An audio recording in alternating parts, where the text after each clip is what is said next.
신약성경 364쪽에 있습니다.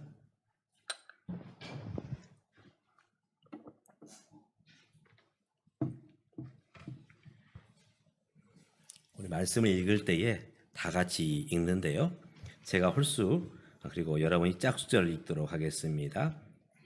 믿음은 바라는 것들의 실상이요 보이지 않는 것들의 증거니 선진들이 이로써 증거를 얻었느니라. 믿음으로 모든 세계가 하나님 말씀으로 지어진 줄 우리가 아나니 보이는 것은 나타난 것으로 말미암아 된 것이 아니니라. 믿음으로 아벨은 가인보다 더 나은 제사를 하나님께 드림으로 의로운 자라 하시는 증거를 얻었으니 하나님이 그 예물에 대하여 증언하심이라. 그가 죽었으나 그 믿음으로써 지금도 말하느니라. 믿음으로 에녹은 죽음을 보지 않고 옮겨졌으니 하나님이 그를 옮기심으로 다시 보이지 아니하였느니라. 그는 옮겨지기 전에 하나님을 기쁘시게 하는 자라 하는 증거를 받았느니라. 믿음이 없이는 하나님을 기쁘시게 하지 못하나니 하나님께 나아가는 자는 반드시 그가 계신 것과 또한 그가 자기를 찾는 자들에게 상 주시는 이심을 믿어야 할지니라. 믿음으로 노아는 아직 보이지 않는 일에 경고하심을 받아 경외함으로 방주를 준비하여 그 집을 구원하였으니 이로 말미암아 세상을 정죄하고 믿음을 따르는 의의 상속자가 되었느니라. 믿음으로 아브라함은 부르심을 받았을 때에 순종하여 장래의 유업으로 받을 땅에 나아갈새 갈 바를 알지 못하고 나아갔으며 믿음으로 그가 이방의 땅에 있는 것 같이 약속의 땅에 거류하여 동일한 약속을 유업으로 함께 받은 이삭 및 야곱과 더불어 장막에 거하였으니 이는 그가 하나님의 계획하시고 지으실 터가 있는 성을 바랐음이라. 아멘. 지난 주간에 한 장로님을 만났습니다. 다른 교회 장로님이신데 그분이 저에게 이런 질문을 하시더라고요. 수리남을 아시느냐? 수리남이 뭐지? 요즘 젊은이들이 쓰는 신조어인가? 아니면 어떤 물건을 수리해서 파는 어떤 남자들의 모임인가? 그런 생각을 가졌습니다. 솔직히 잘 모르겠더라고요. 그래서 제가 장로님께 물었습니다. 장로님, 수리남이 뭔가요? 했더니 지금 넷플릭스라는 드라마가 있습니다. 넷플릭스라는 것도 케이블 TV를 할 수 있나요? 하여튼 인터넷 방송을 할 수 있는데 이 넷플릭스에서 방영되는 드라마 중에 요즘 뜨는 그런 드라마가 수리남이래요. 원래 수리남은 남아메리카 브라질과 콜롬비아 그 사이에 있는 작은 나라입니다. 우리 파주시 인구만 해요. 약간 50만 명 되는 그런 작은 나라인데 여기서 예전에 우리 한국 어떤 한 분이 유명세를 떨쳤대요. 어떤 좋은 쪽이 아닌 마약 왕으로. 사실 이 남미에서 마약 왕으로 이렇게 이름을 떨치기가 쉽지 않은데 그분은 한국 사람으로서 마약 왕으로 이름을 떨쳤던 실존 인물이라는 것입니다. 그래서 이제 작가가 이 조봉행이라는 사람인데 이 사람의 어떤 그런 삶을 근거로 해서 만든 드라마가 수리남입니다. 그래서 그 장로님이 헤어지면서 저에게 꼭 부탁을 하더라고요. 목사님, 가시면 집에 들어가시면 한번 이 드라마를 한번 꼭 보십시오. 그래서 제 집에 들어와서 그 수리남이라는 드라마를 6화에 걸쳐서 있는데 1, 2화를 봤습니다. 보면서 마음이 참 불편하더라고요. 내용인즉슨 원래 이 조봉이라는 사람이 냉동기사인데 이제 그 수리남에 가게 되었고 거기서 마약을 손대면서 그가 마약을 이제 판매하는 그런 일을 하게 되는데 작가가 이 드라마를 참 심각하게 이게 각색을 했더라고요. 그 배경을 어디에 두고 있느냐? 이제 수리남에 이제 가게 된 어떤 한 목사님. 그래서 그 목사님이 이 조봉행, 이 마약왕 그 역할을 합니다. 그리고 교회 관계자들, 장로님이나 전도사님이나 집사님들이 그 마약을 목사님과 함께 만들어서 파는, 유통을 하는 그런 일을 하는 모습으로 이 드라마가 전개가 돼요. 이게 뭔가. 그런데 곰곰이 그 드라마를 보면서 작가가 무엇을 얘기를 하려는가, 교회에 대해서, 신앙인에 대해서, 교회 직분자들에 대해서 어떤 생각을 가지고 있는가 약간은 있게 되었습니다. 이 작가는 그 드라마를 통해서 목사님과 장로님은 사기꾼들이다, 한마디 표현하면 그렇습니다. 그리고 교회는 마치 마약을 심어주는 그런 곳과 같다. 그래서 성도들은 이제 거기에 광신적으로 이제 머무는 그런 광신자들이다. 이런 모습으로 교회와 신앙인들을 이제 비추는 그런 모습으로 드라마를 이제 쓰고 있더라고요. 그것을 보면서, 그 드라마를 보면서 참 마음이 무거웠어요. 아, 이런 시각으로 교회를, 신앙인들을 바라볼 수도 있는 모습이겠구나. 어쩌면 요즘 넌 크리스찬, 신앙이 없는 분들은 이렇게 생각할 수도 있겠구나 하는 생각을 잠깐 해보았습니다. 사실은 그런 모습도 있을 수도 있어요. 그러나 그것은 빙산의 일각이죠. 어떤 한두 분의 일탈이죠. 그게 한국교회 전체의 모습은 결코 아닐 것입니다. 이 상황 속에서 저와 여러분이 신앙생활을 해야 됩니다. 쉬울까요? 어려울까요? 결코 쉽지 않죠. 그런데 오늘 함께 읽었던 이 히브리서의 말씀을 우리가 함께 볼 때에 사실 이 말씀이 초대교회가 바로 이런 오해 가운데 있을 때에 쓰여진 하나의 말씀입니다. 초대교회가 열심히 예배하고 기도하며 복음을 전하지요. 교회가 계속 부흥합니다. 그런데 이 일에 대해서 시기하고 질투하는 그런 무리들이 있었습니다.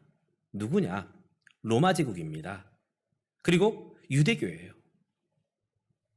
교회가 부흥할수록, 신앙이 이제 세워질수록 자신들의 입지가 좁아듭니다. 그래서 어떻게 하면 이 부흥하는 교회를 이제 주저앉힐까? 그들이 생각하는 것은 바로 이것입니다. 교회에서 보니까 예배를 드린다. 지금은 그렇게 하기가 쉽지 않은데 초대교회에서는 예배를 드린다면 꼭 했던 예식이 있었습니다. 어떤 예식이냐? 바로 성찬식. 여러분 성찬식 아시죠? 두 가지를 먹는데 무엇과 무엇을 먹습니까? 빵과 포도주. 이제 목사님이 빵을 떼어주면서 뭘 하시던가요? 빵 드세요 그러시던가요? 뭐라고 얘기하셔요? 자, 이 빵은 단순한 빵이 아니라 누구의 몸이라고요? 우리를 위해서 찢기신 예수님의 몸입니다. 그리고 포도주를 나눠주시면서는 뭘 하시던가요? 이 포도주는 바로 우리를 위해서 흘리신 예수님의 피를 상징합니다. 맞다. 저거를 걸고 넘어져야 되겠다 해서 이 교회를 어떻게 매장을 하느냐? 교회는 식인 집단이다. 봐라. 이 예수님의 살을 먹고 예수의 피를 마시지 않느냐? 사람의 살을 먹고 사람의 피를 마시는 식인 집단이 바로 교회다. 광신자들이다. 잘못된 것이다. 그래서 초대교회를 핍박하고 억압합니다. 이런 모습 가운데에서 이 히브리서의 말씀이 기록되어졌어요.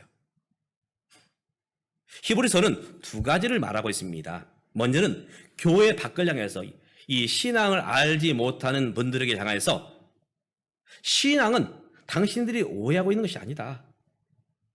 바로 신앙은 이것이다 하면서 신앙의 모습을 이야기하죠. 예수님은 어떤 분이신가? 예수님에 대해서 이제 하나씩 증명하며 논리적으로 쓴 책이 바로 히브리서예요. 그렇기 때문에 히브리서가 여러분 읽어보셨죠? 아멘 하세요. 읽어보셨죠? 예. 재미있던가요? 히브리서를 읽으면서 내가 정말 재미있게 읽었어. 그런 분 없어요. 논리적입니다. 딱딱해요. 증명하는 책이에요. 그래서 이 교회 밖에 있는 신앙이 없는 분들 향해서 신앙은 이것입니다. 또 함께 이 히브리서의 말씀은 교회 안에 있는 성도들을 향해서 쓰고 있는 책입니다. 뭘 말하고 있느냐?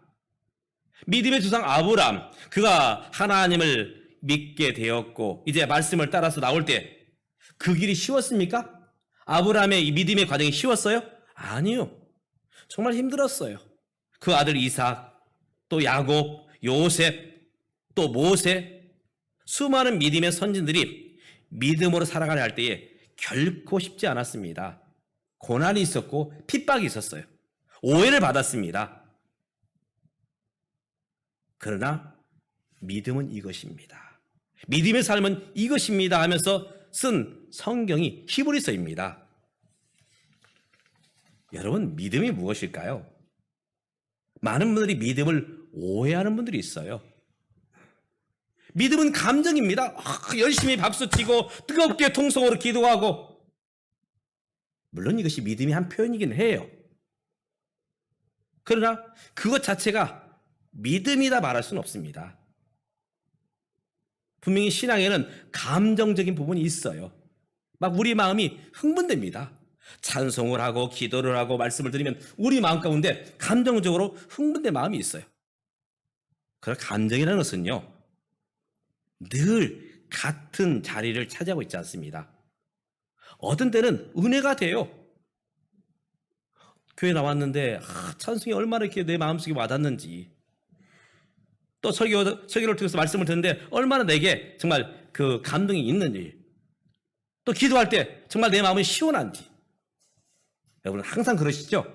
막 교회 예배에 오면 그냥 즐겁고 눈물이 나고 감동이 있고, 그렇지 않을 때도 많아요. 감정은 그래요. 그래서 우리가 세상에 쓰는 말로 화장실 들어갈 때 마음하고 나올 때 마음이 같습니까? 달라요.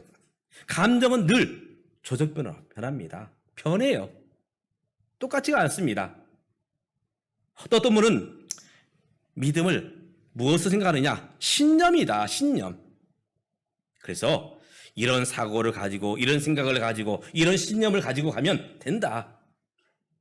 소위 말해 이데올로기. 여러분, 믿음은 신념이나 사상이 아닙니다. 또 어떤 분은 내가 열심히 하면 돼. 적극적인 행동, 적극적인 사고, 이것을 믿음으로 착각하는 분이 있어요. 감정이나 신념이나 적극적인 사고에는 그 중심에 누가 있느냐? 누가 있을까요? 내가 있어요. 내가 마음에 들면 이건 오케이가 돼요. 그러나 내 마음에 들지 않으면 다 거부할 수밖에 없습니다.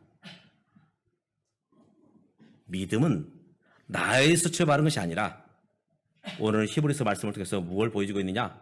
믿음은 어디에서 출발하느냐? 하나님으로 출발합니다. 한번 따라서 해봅니다. 믿음은 하나님으로 출발한다. 그래서 믿음의 조상 아브라함을 제일 먼저 이야기를 합니다. 그가 갈 바를 알지 못했지만 하나님을 바라보고 그가 믿음의 여정을 시작을 합니다. 이게 믿음이에요. 나로부터 출발하면 답이 없습니다. 여러분, 사람 믿을만 하죠.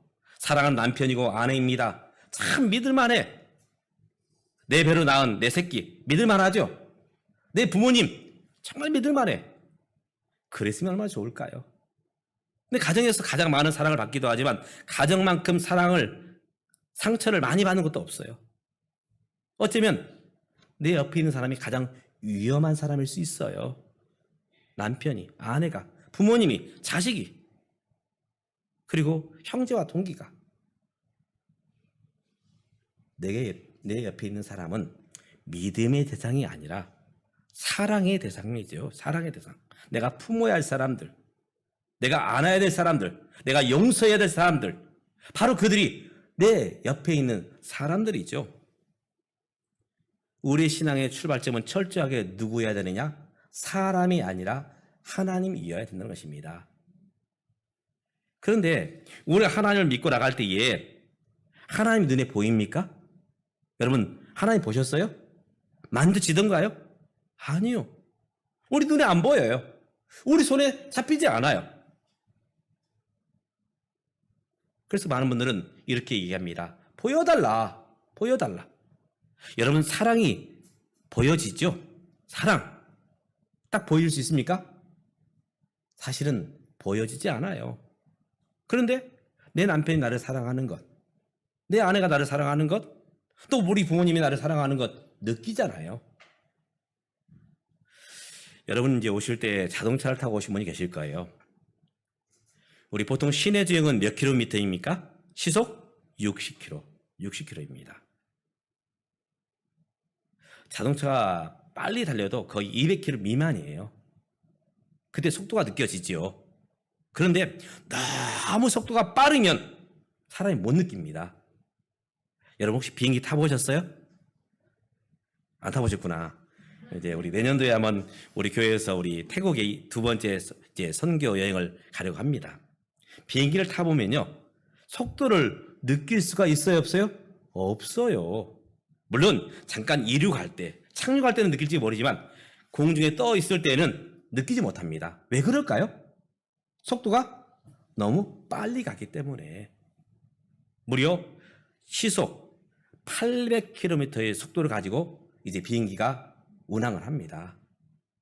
놀라운 것은 이 지구라는 별, 이 지구라는 별 가만히 있는 게 아니라고요. 스스로 돌아요. 사전을 하죠. 그 속도가 얼마냐? 이 비행기 속도가 더 빠릅니다. 시속 1600km. 못 느껴요. 사람이 느껴야만 있는 게 아닙니다. 못 느끼지만 있습니다. 바로 믿음의 세계가 그렇습니다. 우리 눈에 보이지 않지만, 만져지지 않지만 바로 말씀을 통해서 우리가 그 세계가 있음을 우리가 믿게 되는 것이죠. 교회에 안 나오신 분들이 묻습니다. 오늘 함께 예배드리는 우리들을 향해서 묻습니다. 당신 예수 믿는다는 것이 뭐요? 신앙생활 한다는 것이 뭐요? 여러분 뭐라 말하겠습니까? 바로 그것이 우리가 예배 시작할 때 처음 하는 고백 무엇입니까? 사도신경이에요. 이단들은 그렇게 말합니다. 특별히 여호와 증인이나 신천지들은 성경에 그게 어디 나와 있느냐? 여러분 사도신경에 성경에 나와 있습니까? 안 나와 있습니까? 어떤 분은 나와 있다는 분도 있고 안 나와 있다는 분도 있어요. 사도신경은 우리의 믿음을 성경 창세기부터 요한계시록까지 압축해놓은 것이 바로 사도신경입니다. 우리 신앙이 뭐냐? 뭘 믿느냐? 특별히 이 히브리서 11장은 바로 사도신경의 골자입니다. 우리가 히브리서 11장을 부를 때 이렇게 부릅니다. 믿음장. 고린도전서 13장을 우리는 사랑장 이렇게 별명으로 붙이는 것처럼 히브리서 11장을 믿음장 이렇게 말을 해요. 우리 믿음을 잘 정리하는 바로 말씀이 히브리 11장인데 그 말씀을 압축해서 엑기스를 모아놓은 것이 바로 사도신경이죠.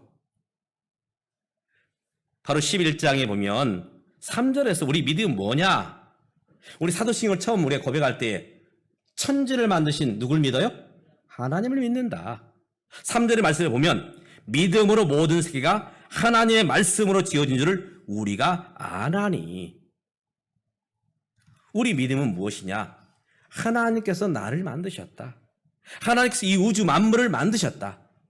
예수 믿지 않는 분들은 이렇게 말합니다. 에이, 어쩌다 우연히 있는 거야. 여러분 자신이 어쩌다 우연히 있게 되었습니까?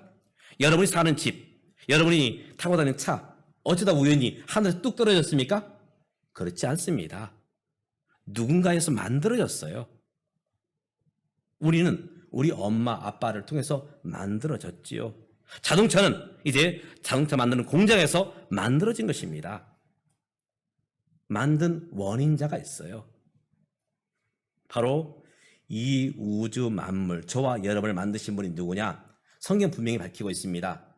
하나님께서 우주 만물을 만드시고 저와 여러분을 만드셨다. 오늘 우리가 태어날 때에 사실은 우리 엄마 아빠를 본 적이 없지요. 봤어도 기억이 안 나요. 아, 태어나 보고 내가 자라보니까 이분이 우리 아빠구나, 이분이 우리 엄마구나, 그렇게 아는 것이죠. 바로 우리가 예수님을 믿게 되고 또 예수님을 통해서 하나님을 믿게 되는 것이죠. 바로 이것이 믿음이라는 것입니다. 바로 나를 만드신 하나님이 계시다. 바로 이 신앙은 하나님께서 모든 것을 만드신 창조주이시다. 바로 이것이 믿음의 시작입니다. 하나님으로부터 출발하는 것. 두 번째로 믿음은 뭐냐? 믿음은 예배입니다. 어떤 분은 믿습니다 하면서도 예배를 안 드리는 분이 있어요. 특별히 이 코로나 이 시간을 이제 거치면서 예배를 안 드려요. 그러면서도 믿는다 말합니다. 믿음을 가진 사람이 행하는 특징은 예배입니다. 아브라함이 하나님 부르심 받아서 그가 제일 먼저 했던 일은 바로 예배였죠. 가는 곳마다 단을 쌓았다. 예배를 드렸다. 이삭이 그랬고 야곱이 그랬고 요셉이 그랬습니다. 모든 믿음의 선진들은 바로 하나님을 인정함과 같이 또 함께 예배드리는 일에 그가 최선을 다했던 것입니다. 어제 이제 지붕공사를 다 마치고서 친구 안수 집사님이 찾아오셨어요. 이제 지붕공사 할 때에 그 비용의 3분의 1을 그 친구가 헌금을 해줬거든요. 그 친구가 하는 얘기가 저를 호통을 치더라고요. 목사님들 뭐하냐? 성도들이 예배 나오건 안 나오건 전화도 없고 신방도 없고 똑바로 가르치라고. 그래서 제가 그 친구한테 그랬어요. 똑바로 가르치겠다고. 그 친구 이제 자기 고백을 하더라고요. 내가 지금까지 생명처럼 여기는 것은 예배다. 제가 그 친구를 보면서 참 감동을 받았습니다. 내가 목사가 아니었으면 늘 예배할 수 있을까? 그 친구는 안수 집사님인데 정말 예배를 목숨처럼 생각하더라고요. 다른 거는 다 내려놓더라도 자기는 예배만큼은 포기할 수가 없다. 왜냐하면 내가 믿는 하나님이신데 어떻게 이 예배를 내가 내 마음대로 할 수 있느냐. 그래서 그 친구는 철저하게 예배 생활을 합니다. 바로 그것이 하나님을 향한 믿음을 가진 자의 이제 그 표현이죠. 바로 믿음은 예배라 말할 수 있습니다. 또 함께 믿음은 무엇이냐? 믿음은 나의 주인이 하나님이시다. 하나님이시다. 많은 분들은 내 생명은 내 거야. 내 삶은 내 거야. 물론 보여주는 모습은 그럴 수 있어요. 그러나 하나님을 인정하는 사람, 바로 하나님의 주권을 인정하는 것이죠. 나는 하나님 거야. 나는 하나님 거야. 아이들이 어렸을 때에 이제 그렇게 질문합니다. 주은아, 너는 누구 거? 하면 아빠 거. 물론 본인 거죠. 그렇지만 나를 낳아준 분이 바로 아빠요, 엄마요 표현이거든요. 또 사랑하면 이제 아내를 향해서 사랑하면 이제 물습니다. 나는 누구 거? 당신 거. 사랑하기 때문에 그런 고백을 하는 것이죠. 우리가 하나님을 사랑한다면 하나님의 주권을 인정해야 됩니다. 나는 하나님의 것, 하나님의 소유, 하나님의 종, 하나님의 아들, 하나님의 딸. 바로 이것이 믿음이에요. 또 함께 믿음의 삶은 무엇이냐? 궁극적인 삶의 목적이 하나님 나라요, 하나님 영광입니다. 모든 믿음의 선진들이 바로 하나님의 나라를 위해 살았고 하나님의 영광을 위해서 삶을 살았습니다. 사도 바울은 이렇게 표현합니다. 내가 살아도 주를 위해서, 죽어도 주를 위해서, 먹어도 주를 위해서, 마셔도 주를 위해서. 바로 하나님의 주권을 인정함과 같이 또 함께 하나님의 영광과 그의 나라를 위해서 삶을 살아가는 것, 이것이 믿음이죠. 마지막으로 믿음은 뭐냐? 바로 순종입니다. 오늘 모든 믿음의 선진들이 하나님 말씀 앞에 순종하여 섭니다. 왜냐하면 그분을 사랑하기 때문에, 그분을 믿기 때문에. 그 표현은 순종으로 나타나게 되는 것이죠. 이 땅에 많은 사람들이 우리를 주목하고 있습니다. 너는 어떤 신앙인이냐? 어떤 믿음을 가지고 있느냐? 그저 너의 만족만을 위해서, 너의 욕심만을 위해서 신앙생활을 한다면 어쩌면 그 수리남에 나왔던 그 목사님, 장로님 또는 성도들, 그런 모습으로 표현할 수밖에 없습니다. 자기 만족만을 위해서 신앙생활을 한다면. 그러나 우리의 초점이 바로 하나님을 향하고 하나님께 예배하며 하나님의 영광을 살며 그 말씀에 순종할 수 있다면 그 믿음은 참으로 귀한 믿음으로 바로 이 믿음을 통해서 하나님의 나라가 세워져 가게 될 것입니다. 이러한 믿음의 삶으로 살아내는 오늘 저와 여러분 될 수 있기를 주님의 이름으로 축복합니다. 기도하겠습니다. 하나님, 초대교회가 믿음으로 살기가 어려웠습니다. 많은 오해도 있었고 그 오해로 인해서 박해도 있었고 핍박도 있었습니다. 오늘 우리가 이 시대의 삶을 살아가고 있지만 어떤 이들은 교회와 신앙인 우리를 향해서 오해 속에서 바라보고 있습니다. 우리가 참된 믿음의 모습을 보여줄 수 있도록 도와주시옵소서. 온전히 나의 삶의 초점이 하나님이 되며 하나님을 바라보며 하나님을 의지하며 또 말씀에 순종함으로 예배함으로 나아가는 오늘 우리의 모습이 되게 하여 주옵소서. 그래야 당당하게 사람들 앞에 믿음은 이것이다 밝히 보여줄 수 있는 우리 모두가 될 수 있도록 도와주시옵소서. 예수님의 이름으로 기도드리옵나이다. 아멘. 찬송가 384장 믿음의 삶을 살아갔던 이들의 고백을 함께 부르도록 하겠습니다. 384장